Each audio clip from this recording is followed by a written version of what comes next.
অবস্থান করছি লালবাগ কেল্লায়। এটা হচ্ছে বাংলাদেশের প্রত্নতত্ত্ব অধিদপ্তরের সবচেয়ে ঐতিহাসিক একটা স্থাপনা।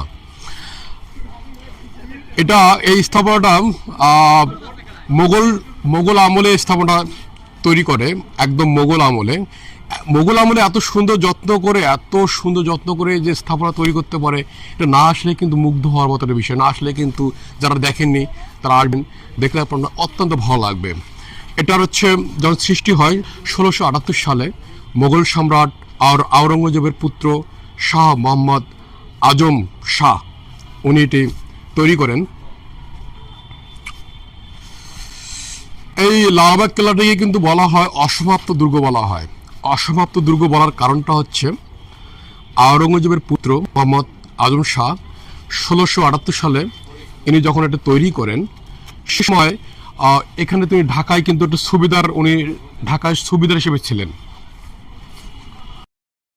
এসেছেন, বারবার আসতে চেয়েছেন, এবং যারা আসবেন বারবার কিন্তু আসতে চাবেন। এখানে এত সুন্দর একটা স্থাপনা তৈরি করছে সেই 1678 সালে। ফুল যে সুশোভিত দৃশ্যগুলো আছে অ্যাড করা আছে এগুলো পরে, কিন্তু নান্দনিক যে স্থাপনা সেগুলো কিন্তু সেই মোগল আমলেই সৃষ্টি করা হয়েছে। আমার খুব আসলে এত অদ্ভুত লেগেছে যে এত সুন্দর স্থাপনা, তাদের ওই সময় মানুষগুলার এত সুন্দর চিন্তা, শৈল্পিকতা, এত আবেগ যে ছিল, এটা আমাকে খুব অবাক লাগে।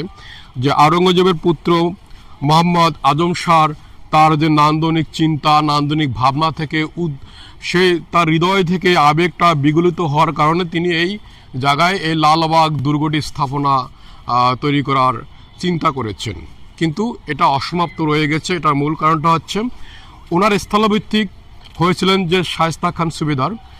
উনি আবার ওনার যে কাজটা আছে রেখে গিয়েছেন সেটা কাজটা শুরু করেন আবার, কিন্তু 1684 সালে পরিবিবি উনি মারা যায়, তার কন্যা মারা যাওয়ার কারণে শায়েস্তা খান মনে করেন যে এই দুর্গটাকে এটা হচ্ছে অমঙ্গলজনক দুর্গ মনে করেন। এই অমঙ্গলজনক দুর্গ মনে করার কারণে ইনি স্থাপনার কাজটি স্থগিত রাখেন।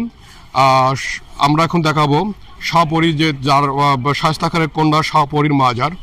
উনি মারা যান 1684 সালে মারা যান।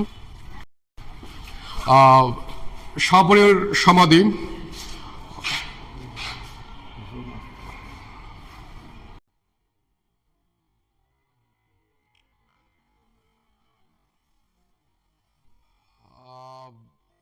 এখানে যে সুবিশাল জায়গায় এখনকার মানুষ চিন্তা করে না বললেই চলে। এখনকার মানুষ চিন্তা করে না বলে